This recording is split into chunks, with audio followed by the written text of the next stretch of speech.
Então hoje eu queria contar falando para vocês um pouco sobre a história da minha conversão, uma história que mudou tudo na minha vida.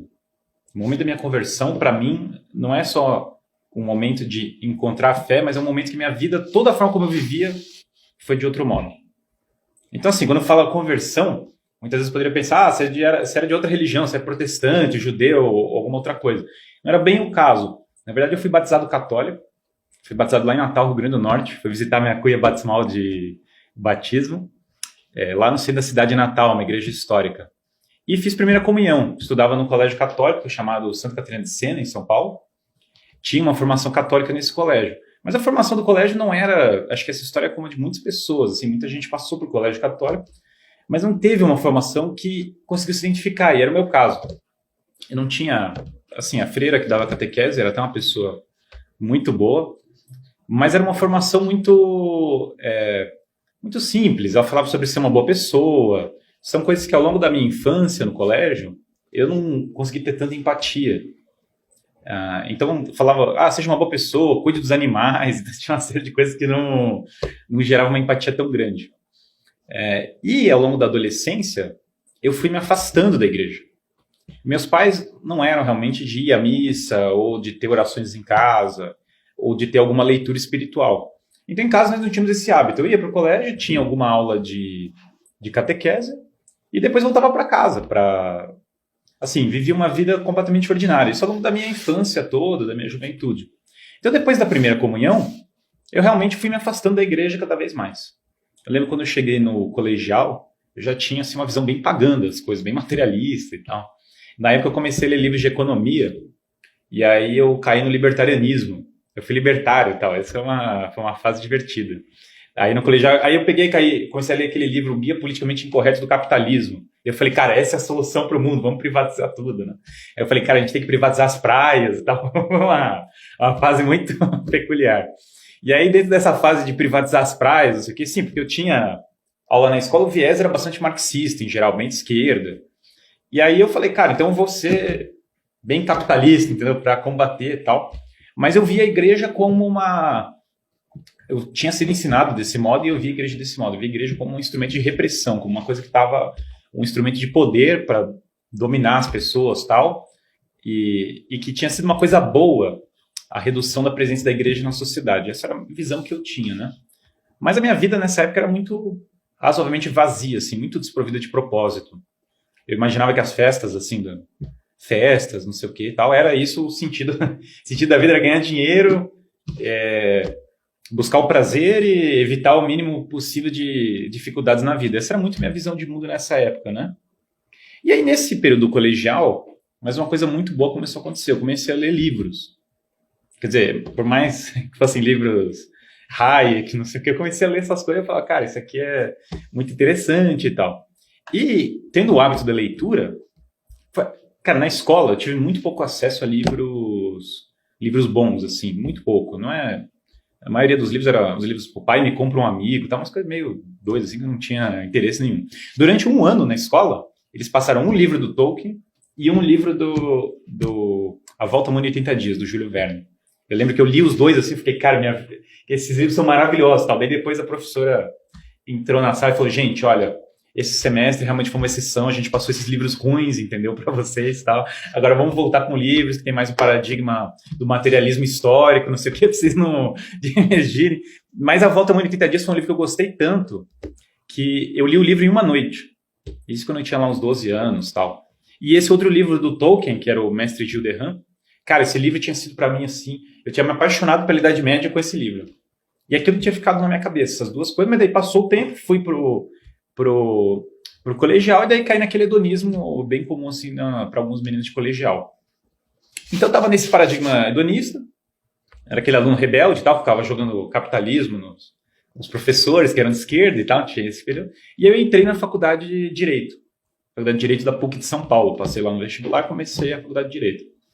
E eu comecei a faculdade de Direito, cara, e o clima da faculdade de Direito era muito pesado para mim. Porque assim, lá no colegial a gente rebatia os professores, tal, fazia brincadeira com os professores, tal, na faculdade de Direito o marxismo, tal, não era de brincadeira que nem na escola, o negócio era intenso. E eu vi as pessoas muito tristes, assim. Eu lembro em concreto de uma festa que eu fui da faculdade, uma festa da PUC, que eu saí, cara, todo mundo, pessoal bêbado, aquela cara, aquele olhar desolado das pessoas e tal, e eu saí daquela festa e falei, cara, não é isso que eu quero pra minha vida. Alguma coisa está muito errada aqui. E eu vi meus colegas mal, aquela ideologia sufocante, assim, era o positivismo jurídico, o marxismo, a teoria do Estado, aquela teoria do Estado maquiavélica, então aquelas coisas assim que eram realmente opressivas para mim. E aí eu comecei a fugir das aulas para estudar, comecei a descer na biblioteca para estudar. Falei, cara, não dá para ficar daquele jeito. E aí tinha um amigo meu do colegial, simultâneo a isso, né? Um amigo meu do colegial, ele falou, cara, olha, eu gostava bastante de política, ele falou, cara, o debate político tá pegando fogo no Orkut, você tem que ir pro Orkut, tá? Você tem que ir pro Orkut pra ficar lá, entrar no debate, começar a tretar lá no Orkut. Daí eu falei, tá, a última vez que eu tinha usado o Orkut, pra vocês verem o nível, né? Meu nível altíssimo na época, foi pra postar as fotos da viagem de formatura. Viagem de formatura, essas porcaria de fotos, tava lá postado. Daí eu entrei no Orkut pra briga, para começar a comprar briga de política. E no Orkut, naquela época, tinha, nesses grupos que debatiam política, tinha muitos apologistas cristãos e católicos. E eles iam postando autores, era uma coisa que na época era comum. Hoje em dia o debate político até tem muito menos autores do que tinha na época, né? Que as pessoas citavam mais autores para fundamentar. Tinha uma coisa de que, especialmente a direita política na época, se via muito intelectualizado na época. Era um começo que tinha... Porque a esquerda tinha dominado as universidades. Daí o pessoal da direita falou, não, a gente estuda também. Daí começou a mostrar um conteúdo, e ainda mais, a gente estuda melhor do que o pessoal da esquerda, que está nas universidades. Então tinha esse clima na época. E aí as pessoas postavam autores. Então esses autores que o pessoal ia postando, eu ia pegando e anotava os nomes, ia pesquisando e ia descer na biblioteca, matava a aula da PUC, descia na biblioteca e ia ler os autores. Daí eu abria, então. O que eu comecei a ler? Dostoiévski. Primeiro choque, né? Eu comecei a pesquisar e falar, Dostoiévski era cristão. O cara tem uma vida extremamente imoral, mas era cristão, piedoso e arrependido da vida dele. Falei, cara, isso eu não sabia. Daí eu olhei, era Shakespeare, era cristão, provavelmente católico, como tem um estudo do Joseph Pearce muito bom sobre isso, falando que Shakespeare é católico. Cervantes lutou na Batalha de Lepanto, do lado dos católicos, uma guerra. Então, como você vê que os grandes autores da literatura, eles eram cristãos e a grande maioria deles católicos. Um negócio que me chocou. Depois, eu olhei lá e falei, cara, quem são... Porque eu fiquei procurando quem são os grandes autores da humanidade, que ninguém me apresentou, e pelo visto aqui na faculdade também não tem. Que antes, quando eu estava na escola, eu tinha a ilusão de que eu ia chegar na faculdade e eles iam me passar os grandes autores da história. Quem que eram os grandes autores? Daí que eu cheguei na faculdade e não tinha os grandes autores. Eu falei, cara, eu vou ter que ir atrás por conta própria. E aí eu comecei a ler Dostoiévski, Platão, Shakespeare, Cervantes. Comecei a procurar. Platão, pelo que eu via na faculdade, eu tinha que abrir o livro e ver um marxista. O primeiro livro que eu abri do Platão estava discutindo a imortalidade da alma. Aí eu parei e falei, cara, esse é o fundador da filosofia, o cara, um dos maiores filósofos de todos os tempos. E esse cara está discutindo a imortalidade da alma. Para mim aquilo ali era inconcebível, cara. Eu nunca imaginei que ia abrir um livro e ia ter a imortalidade da alma nele. Para mim tinha que ter alguma discussão sobre luta de classes, entendeu? Devia ser algo nessa linha. Ou alguma discussão sobre livre mercado, né? Pior ainda, discussão sobre livre mercado, sobre privatizar prazo, e não era disso que eu estava falando. Então eu abri esse livro do Platão e eu fiquei com aquilo na cabeça. Aí eu comecei a ler Os Irmãos Karamazov, do Dostoiévski. Os Irmãos Karamazov é um livro muito difícil, né? Daí eu comecei a ler e tal, ficava lá com o livro.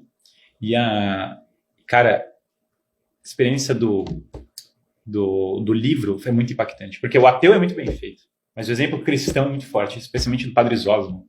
Comecei a ler lá o Padre Zósimo e falei, cara, isso aqui tem alguma coisa aqui muito forte. Uma coisa que tem densidade, que é real. Tinha uma cena, tinha um menino, o menino era esquerdista, voltairiano, né? Daí ele tá na cama morrendo, e aí que é o Kolya, e ele tá na cama morrendo e tal, e daí o Alexei fica do lado dele na cama, né? E aí ele fala assim, não, me deixa e tal. Ele fala, não, eu acredito na vida eterna, acredito na imortalidade da alma, vou ficar aqui do seu lado. E aquilo ali me impactou muito, sabe?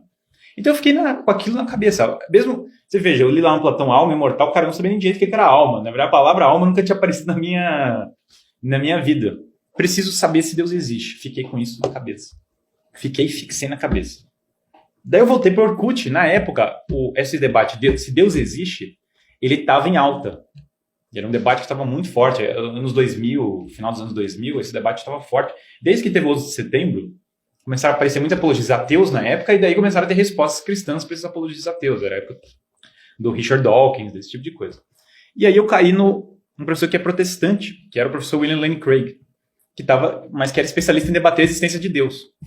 Aí eu comecei a assistir os debates do William Lane Craig, e eu falei, cara, esse cara tá ganhando todos os debates. O cara ia no debate, até eles pararam de fazer debate como esse, porque justamente o cara ia e ele ganhava todos os debates. Ele tem um debate, depois que ele ia marcar com o Richard Dawkins fugiu, daí deixou a cadeira vazia, daí ele debateu com a cadeira vazia no debate que o Richard Dawkins vazou.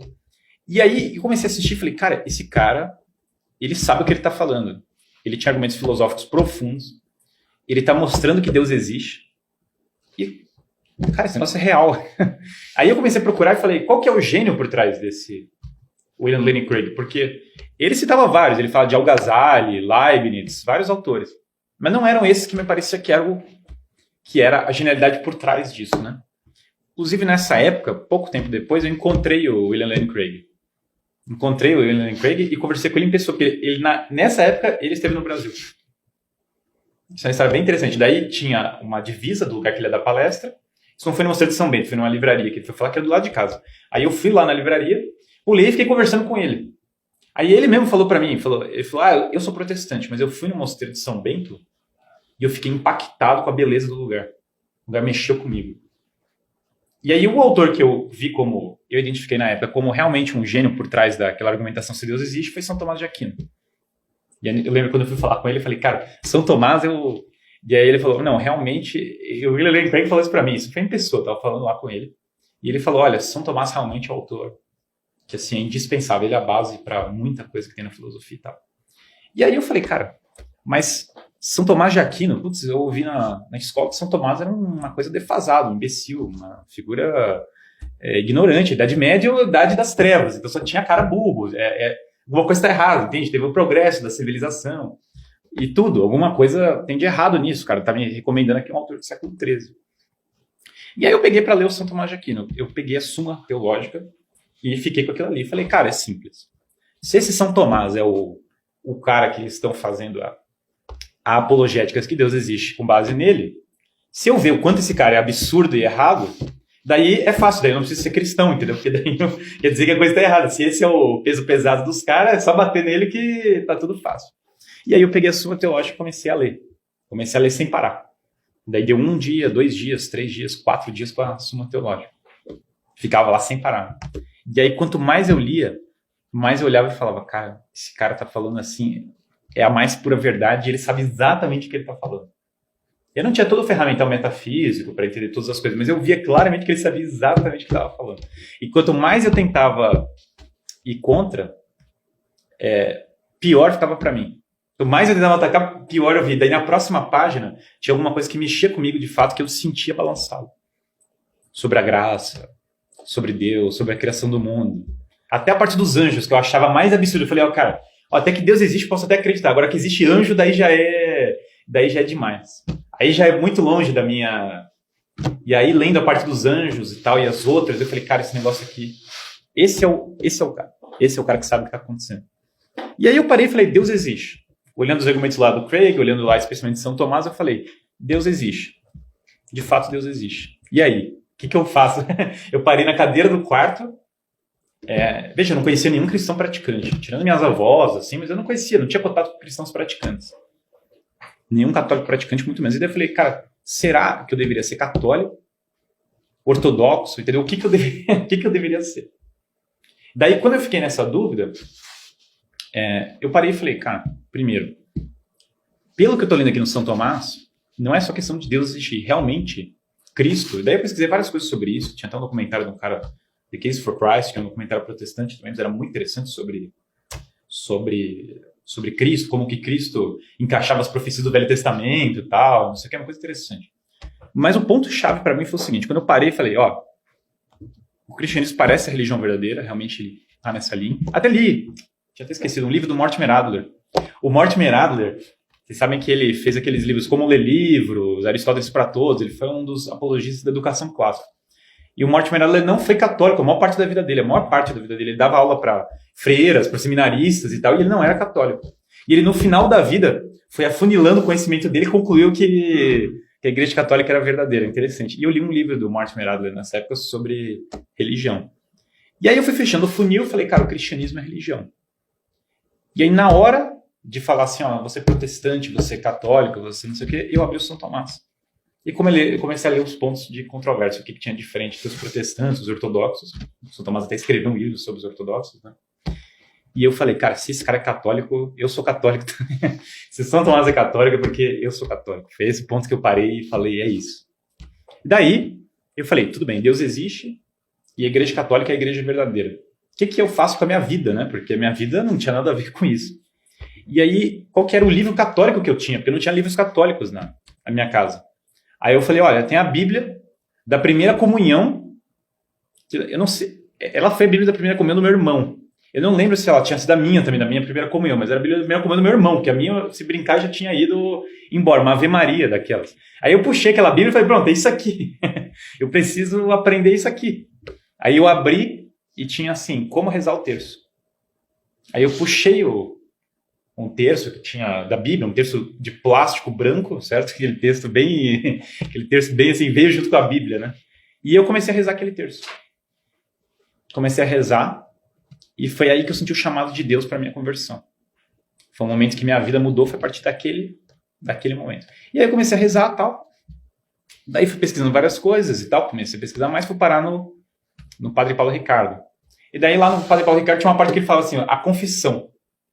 Daí eu assisti o vídeo da confissão e falei, preciso me confessar. Era isso, eu rezava o terço todo dia, lia a Bíblia e falava assim, bom, preciso me confessar. Foi tudo nesse... Eu comecei a rezar o terço, eu comecei a rezar todo dia. Eu falei, ué, se isso aqui é verdadeiro, cara, eu preciso botar isso aqui pra frente, precisa ser assim, minha vida precisa ser assim. E aí eu falei, cara, quem que sabe onde que eu vou me confessar? Eu não sabia o que era uma paróquia. Detalhe, quando eu peguei esse texto, eu não sabia o que era uma paróquia e eu não sabia rezar mais o Pai Nosso. Eu só lembrava como rezava a Ave Maria. O Glória e o Pai Nosso eu já tinha esquecido. Esse era o meu nível de doutrina na igreja, era saber o que era o Pai Nosso. Não sabia, não tinha noção de que Cristo era Deus na doutrina cristã.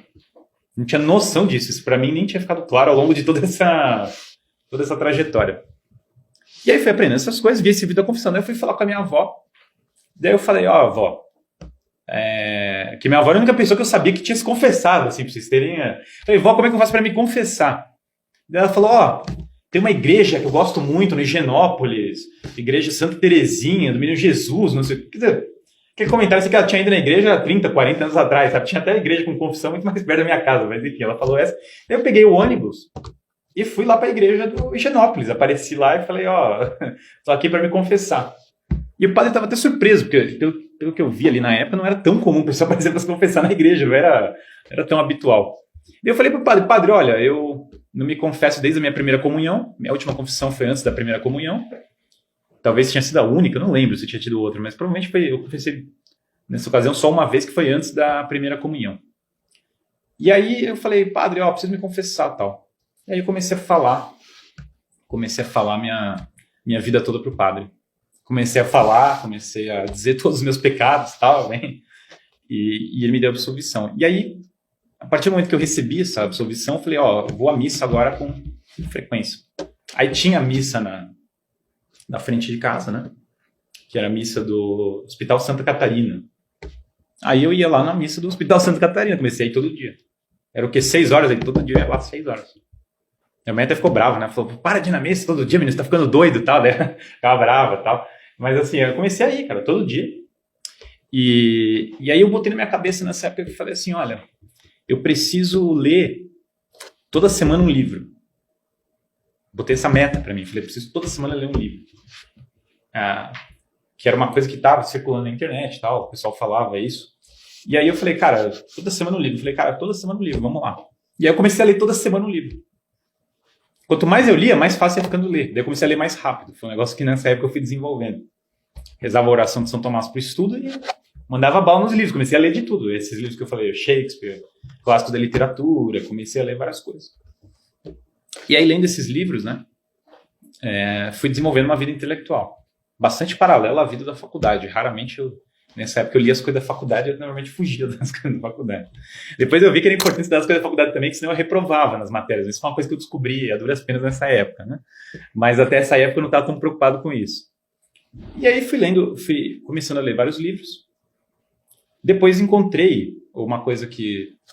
Porque o que acontece? Eu era muito sozinho, então eu me converti nessa época e comecei a ir à missa diariamente, comecei a rezar o terço diariamente e fui estudando. Comecei a ler os padres da igreja. Eu parei e falei, cara, eu preciso descobrir o que é o catolicismo, alguém precisa me ensinar. Daí eu comecei a ler os doutores da igreja, os padres, para tentar descobrir o que era essa fé que me foi negada. Aliás, é interessante, porque eu parei e falei, cara, o que aconteceu com o mundo nessa época? Eu tive uma crise, assim, que eu parei, o que aconteceu com o mundo? Porque a minha expressão era como se o mundo tivesse se perdido. Como se o mundo tivesse deixado de ser o que era para ser, sabe? Na faculdade, meus amigos, nossa senhora, foi terrível. Meus amigos, eles se afastaram de mim brutamente, assim. Brutamente. Então, o negócio assim, pra eles era claríssimo. Eu tinha ficado insano, certo? Teve um amigo meu de faculdade que se converteu depois também. Falei com ele nessa época, né? E até se ele estiver assistindo, ele vai saber essa história. Falava com ele. Daí teve uma hora que eu falei, vou parar de falar de Deus pros caras que não vai dar em nada. E ele só rezava, né? Daí passou, tipo, isso foi tempo depois. Aí passou um ano, ele me mandou uma mensagem e falou, tô aqui no santuário o santuário de Nossa Senhora do Carmo, no centro da cidade de São Paulo. Daí eu fui lá encontrar ele, daí eu fui passear com ele, daí comecei a perguntar sobre tudo, se Deus existia, sobre tudo, e fui falando. E o cara realmente passou aí por uma conversão, né? Então esse foi um dos meus amigos da faculdade, só esse cara. De resto, meus amigos de regra me largaram, assim, entendeu? O Guilherme ficou doido, o cara não vai em festa, o cara falando de confissão, quer dizer, o cara realmente pirou. Até o professor de teologia veio me procurar na PUC, né? Preocupadíssimo comigo e tal. Ele veio falar, olha, você tá muito dogmático, você tá, assim, muito fora do... Você acredita mesmo nos dogmas e tal. E aí eu falei pro professor, professor tal, o professor é muito simpático, ele andava de sandália. Ele falou pra mim que ele tava fazendo a história universal segundo Hegel e tal. E eu falei, professor, muito interessante e tal. Mas assim, aí ele falou pra mim, você tá muito... O seu trabalho expressa que você está muito dogmático, você virou um cara realmente muito radical e fanático, tal. Daí, se eu não me engano, acho que nesse ano eu reprovei em teologia, uma coisa desse tipo, assim, reprovei em teologia, tal, enfim, daí eu virei católico e comecei mal em teologia, né, na PUC e tal. E aí, na faculdade, eu fui muito isolado, de fato, eu perdi assim meus amigos, em parte por culpa minha, porque também recém-conversa, aquela coisa, o cara é bem Zé Cruzadinho, assim, o cara chega assim arrepiando, né? Então esse é um problema da recém-conversão. Mas em outra parte, porque realmente o clima era muito adverso, daí realmente parecia que tinha ficado doido. Aí eu fiquei uma pessoa muito isolada, não tinha muitos contatos, né? Meus pais achavam que eu estava endoidando, meus colegas de faculdade achavam que eu estava endoidando, e daí eu cheguei na paróquia perto de casa, só tinha senhorinhas, assim, que não eram exatamente as pessoas que iriam... realmente ser meus amigos. Na verdade, porque as senhorinhas era legal, cumprimentava elas, mas não era assim que eu ia sair para tomar um café com as senhorinhas da paróquia e conversar sobre a fé, entendeu? Não tinha essa relação.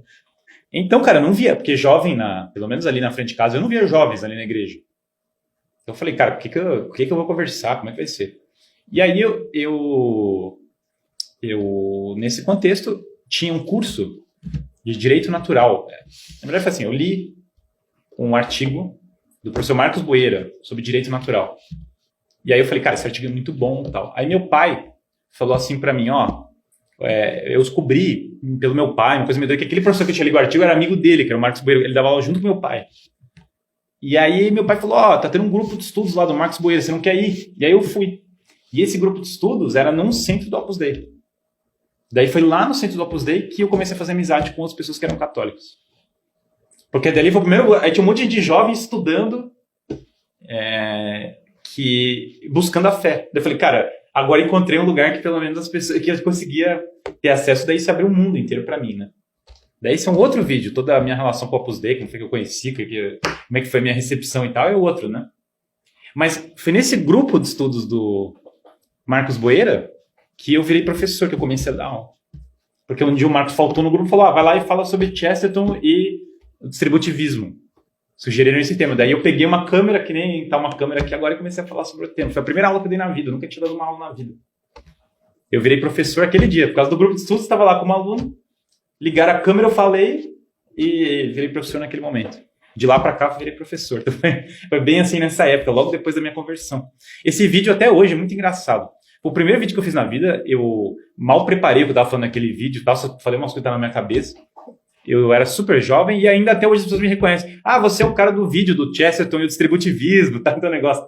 O vídeo... É que, de fato, era um tema que não era... Na época, tinha pouca gente falando sobre o tema, né? E eu gostava muito do Chesterton, muito dos autores que eu comecei a ler nessa época. Foi um autor que me impactou muito na minha conversão. E aí eu fui fazendo amizade com várias pessoas da igreja e tal. Eu segui um conselho daquele livro A Vida Intelectual e eu fui rondando, procurando intelectuais, pessoas que pudessem me ajudar na minha formação e tal. Intelectuais especialmente católicos e tal, mas de vários perfis, para poder saber o que ia ser, o que não ia ser e tal, como é que eu conseguiria melhorar na vida intelectual. Então isso foi uma coisa que eu fiz bem à risca, né? Anos depois, eu descobri uma história que mudou bastante minha vida. Meus pais me contaram que antes de eu nascer, eu tive um contato com o Papa João Paulo II. Muito doido essa história. O Papa João Paulo II, eu nasci em Natal, Rio Grande do Norte. E o Papa João Paulo II estava visitando Natal no ano que eu nasci. Ali em 91 e tal. E minha mãe foi lá para ver o Papa passando na avenida. E ela subiu num carro para poder recepcionar o Papa quando o Papa passasse. E aí o Papa viu que minha mãe estava grávida. E aí, quando ele passou, ele fez uma bênção para minha mãe, porque ele viu que ela estava grávida. E quando eu nasci, eu fiquei uma semana na incubadora, eu tive complicações do nascimento. E meus pais atribuíam o meu nascimento, a minha cura da doença que eu tive, a essa bênção do Papa João Paulo II. Meus pais me contaram isso faz pouco tempo, né? Eu passei toda essa história da conversão e tal sem saber. Mas hoje eu entendo que esse foi um episódio que foi muito importante para essa conversão. Foi assim um fator essencial para a conversão, foi essa bênção, né? Enfim, daí toda a minha jornada na igreja seria muito mais extensa, né? Essa é só a história da minha conversão, minha pobre e reles conversão, né? Depois eu tive que mudar, depois que minha conversão aconteceu, eu tive que mudar muita coisa da minha vida. Muita coisa. E todas elas foram muito duras, mas foram todas pro melhor, né? Todas pro bem, assim. Todas. Nossa, tudo no longo prazo melhorou. Se tem uma coisa que melhorou minha vida, que mudou, foi a fé católica. E assim, desde o começo, muito convicto, só existia uma igreja verdadeira, só tem uma fé. Por quê? Eu vim de fora da igreja, então, para mim a coisa mais confusa era a ideia de que a fé pudesse ser várias fés verdadeiras, só podia ter uma, porque eu dava fora, daí eu tinha que saber qual era a verdadeira, então não fazia sentido isso. Aquela época era uma época de muita esperança para todos os católicos, né? É uma época que o Papa Bento XVI era o Papa e tinha retomado a missa tridentina, era a época do JMJ em Madrid, era uma época que tinha uma esperança, sim, que muitos católicos tinham uma visão, a igreja estava tendo várias reconciliações na igreja na época, né, que o Papa Bento XVI estava conduzindo, que é um absurdo. Agora, hoje em dia, eles atacam o Papa Bento XVI, fizeram aquele filme Dois Papas, detonando o Papa Bento XVI, que é um absurdo insano. E eu me converti nessa igreja do Papa Bento XVI, que é a mesma igreja de sempre, a igreja de hoje, que é de todos os tempos, que continua sendo. E a igreja, na época, estava num momento de muita esperança, né? Da conversão de todas as pessoas, tá? Um momento muito alegre, assim, Então, as pessoas que eu fui conhecendo compartilhavam desse mesmo entusiasmo, né? Então é isso, gente, assim, da parte da minha conversão, acho que eu vou pegar algumas perguntas agora, deve ter algumas perguntas interessantes para eu responder, a gente dá uma olhada nelas. Uma pergunta muito boa do Ivan Guilhom aí. Ivan Guilhom? Ivan Guilhom é um dos melhores alunos que eu já tive. Ivan Guilhom foi meu aluno lá no ITA, professor lá do ITA, é o cara... Ele fez uma pergunta excelente. Dos alunos mais interessantes. Guilherme, esse caminho para uma conversão passando pelo libertarianismo parece relativamente comum entre os meus conhecidos. Isso é apenas uma negação do marxismo ou tem algo a mais? Eu acho que tem um pouco algo a mais, porque assim, embora o primeiro passo é a negação do marxismo, o que eu acho? O libertário, ele rompe com essa educação marxista, esse establishment marxista, então já é um primeiro passo para o cara sair do... Só que, então o libertário ele vira individualista, ele vira uma espécie de materialista individualista, a tendência é essa. Mas só dele ter rompido a hegemonia atual do Brasil, ele já começa a estudar ideias diferentes. Outra coisa interessante que ele tem é que ele acaba valorizando a liberdade. Daí, essa valorização da liberdade, ele acaba tendo que procurar o fundamento da liberdade. Porque o materialista ele já é mais dogmaticamente contra o fundamento das coisas. O libertário, ele procura. O problema do libertário é que ele reduz a lei natural à não agressão, ao PNA que eles falam, né? Só que, só dele estar discutindo a lei natural, ele já começou a discutir, começou a se aproximar da igreja. Então, embora seja uma lei natural extremamente reduzida, extremamente parcial, já é uma discussão de lei natural. Isso certamente impacta as pessoas. Então, eu acho que o libertarianismo ele quebra um pouco a hegemonia do discurso de esquerda, do discurso mais superficial da esquerda, e dá essa outra linha da lei natural, aponta para a lei natural. Mas, só, se as pessoas superar o libertarianismo, eu acho que ela tem uma visão mais ampla, né? O libertarianismo, ele tende a ser um pouco mais... ele é comum para jovem, né? Porque é uma postura um pouco mais jovial, assim. É uma postura que, com a maturidade, tende a se dissipar o libertarianismo, né? Seria ótima live sobre o filme Dois Papas. Bom, podemos fazer também, mas é para falar mal disso, porque filme lixo de apologia da teologia da libertação, isso aí não tem que nem que... Uma vergonha, como é que é? Até a Dilma botaram no filme, até a Dilma. Assim, não tem paciência para coisa de Dois Papas, eu quero falar mal do Papa Bento XVI, parece que o Papa Bento XVI acobertou pedófilo, nazista, putz, vida. O Papa Bento XVI, foi na época dele que começou a pipocar todas as coisas de pedofilia, justamente porque ele estava cavando, justamente porque ele estava investigando e procurando e querendo tirar o pessoal das posições de poder. É um absurdo que atribuam isso aí, é uma vergonha que esse filme, viu? Mas enfim, a gente pode fazer uma live. Guilherme, você disse aí na live que Tomás de Aquino escreveu um livro sobre os ortodoxos. É Contra o Erro dos Gregos, chama o livro. Não é um livro comum de se achar. Eu achei na internet na época, não é comum. Contra o Erro dos Gregos. Aliás, ao final da vida de São Tomás, ele dedicou a tentar resolver a questão do cisma. Né? Porque o cisma, todo mundo fala do cisma no ano 1000 e alguma coisa. Só que no século XIII teve uma rediscussão disso. Até o fim do Império Bizantino, teve várias vezes que rediscutiram o cisma. Então o cisma não foi um momento único, que ali cismou e daí cortou relações. Até a queda do Império teve vários momentos que poderia ter voltado à Igreja Ortodoxa. O Papa e o São Tomás de Aquino, até o final da vida dele, tentou resolver esse cisma com a Igreja Ortodoxa. Daí o que acontece? Ele faleceu antes de levar mais adiante essas conversas, né? Mas São Tomás tinha essa preocupação muito grande, porque a maioria dos católicos tem, porque a Igreja Ortodoxa, ela é muito importante o retorno dela para a Igreja Católica, para todos os católicos. Para todos, porque é um pedaço da Igreja que se perdeu, sabe? Uma coisa horrível. Então São Tomás escreveu esse livro Contra o Erro dos Gregos, né? Livro pouco conhecido, bem pouco conhecido. Aliás, São Tomás de Aquino, via de regra, as pessoas só conhecem a Suma Teológica. A pessoa não lê a maior parte dos livros dele.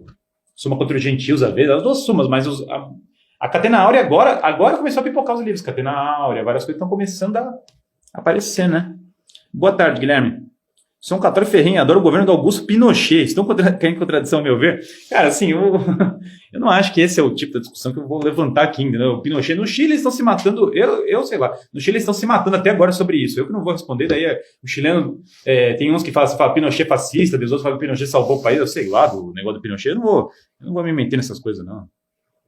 Acho legal a pergunta, mas eu não vou me meter nessa polêmica, eu sei lá. Teria que estudar muito o negócio do Pinochet, ler lá o que ele fez no governo dele, ler os detalhes, para saber o que é. Esse é um problema também. Às vezes o pessoal, sobre política, cara, política é um assunto muito delicado. Para você fazer um juízo, você tem que olhar as coisas com muito cuidado. O pessoal pega bandeiras e taca elas como se fosse simples. Alguns erros são muito claros, claro. Pinochet dizem que ele foi um ditador, um cara que matou gente e tal. Isso é uma coisa muito ruim. Se foi isso daí, o negócio é horrível. Mas eu também não conheço todos os fatos históricos do contexto da coisa para fazer uma avaliação. Nesse caso específico, né? É isso, gente. Você perguntou sobre a palestra, a aula do Rio de Janeiro, você vai ter? Sim, a palestra do Rio de Janeiro é o seguinte, dia 8, eu vou falar, procurem o Vicariato de Educação do Rio de Janeiro, tem a página deles lá no Instagram, que está lá com o evento. E no meu próprio Facebook, vocês entrarem lá no meu Facebook, vai ter a foto do evento, certo? Então aqui mesmo, para quem está vendo no Facebook já está aqui, tem lá a foto do evento, que é dia 8. Então esse evento é muito bacana, eu estou bem ansioso, eu adoro o Rio. Sabe que o lugar que o pessoal mais gosta de mim no Brasil é o Rio de Janeiro. Toda vez que eu vou lá no Rio, tem um monte de gente que gosta de mim, o pessoal sou bem recebido, eu me divirto. Tipo, tem uma coisa com o Rio de Janeiro que eu adoro lá, o Rio de Janeiro. Eu tenho um carinho gigantesco pelo Rio de Janeiro, eu acho um lugar maravilhoso. Tem muitos problemas de fato, mas problemas sociais, tudo, de violência, as coisas que estão acontecendo, mas eu acho um lugar maravilhoso. E o Brasil começou lá com o Rio de Janeiro, né? Então é um lugar que me agrada muito e eu vou falar lá. Aliás, quem me convidou foi o Padre Douglas. Padre Douglas, que eu tinha dado aula ao Padre Douglas quando ele era seminarista. Eu fui dar uma palestra junto com o Padre José Eduardo lá na Arquidiocese do Rio de Janeiro. O padre Douglas era seminarista, agora ele é padre, daí ele me convidou agora para esse evento também. Então é muito legal, fico muito feliz com essa palestra. Quem for lá do Rio, pode aparecer lá. Qual é a importância de escolher bem a amizade para a vida intelectual católica? Toda a importância do mundo. Veja, não é que você só deve fazer amizade com católicos praticantes, mas especialmente no começo da vida de conversão, quando você está se aproximando da igreja, você tem que conviver com pessoas melhores do que você. Se você não conviver com pessoas melhores do que você vai ser arrastado para baixo.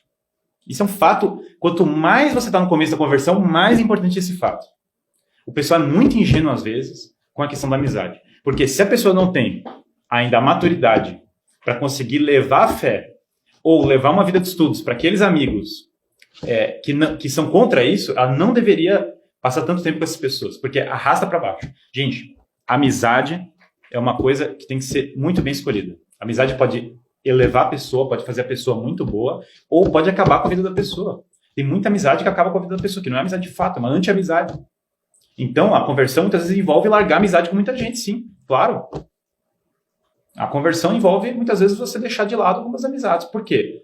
Porque você não pode arriscar o bem mais precioso que você está adquirindo por isso. Depois que você tiver uma maturidade um pouco maior, que vai adquirindo uma vida de piedade, uma doutrina mais sólida, daí você vai fazendo amizade com aquelas pessoas que têm uma virtude natural boa, mas que não tem que não tem a fé.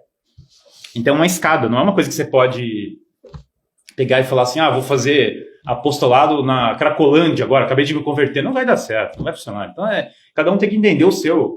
Não, tem uma vida de piedade. Depende da pessoa. Então é uma escadinha. As pessoas têm que, começo da vida de piedade, conviver com pessoas muito melhores do que a gente. Esse é o melhor receita. Como faço com os filhos que cresceram na igreja e depois da faculdade da PUC não vai mais na missa, nem no Natal? Olha, primeiro caso, rezar, né? Segundo, tentar passar bom conteúdo para eles. Mas é rezar, ter boa relação com os filhos e tentar passar bom conteúdo. Não tem uma fórmula mágica fora essa. Essa é a melhor coisa. Primeiro oração, depois se mortificar por eles. Depois ter em mente que eles tenham bons conteúdos, que eles possam estudar coisas boas, massa material.